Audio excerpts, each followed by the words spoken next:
قل هو الله أحد الله الصمد لم يلد ولم يولد ولم يكن له كفوا أحد। এজন্য বেশি বেশি সূরাতুল ইখলাস তেলাওয়াত করতে রাজি আছেন তো? ইনশাআল্লাহ। মনে থাকবে? বিষ্ণু ঈসা ইসলাম প্রতিদিন ফজরের নামাজের পরে, মাগরিবের নামাজের পরে, ওয়া ইনদামা ইয়ামশি ইলা ফিরাশিহি, রাতে যখন বিছানায় যাবেন, এই দুই হাতকে একত্রিত করে সূরাতুল ইখলাস পড়তেন, সূরাতুল ফালাক পড়তেন, সূরাতুন নাস পড়তেন, পড়ে হাতে ফু দিতেন। সহিহ হাদিস।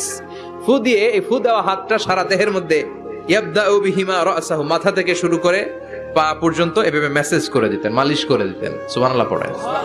This is a protection you take from your lord, from all the bad eyes, evil eyes, সব হিংসুকের চোখ থেকে, হিংসা থেকে, সব জাদুটোনা থেকে, সব ব্ল্যাক ম্যাজিক থেকে আপনি প্রোটেকশন চাইলেন কার কাছে? আল্লাহর কাছে।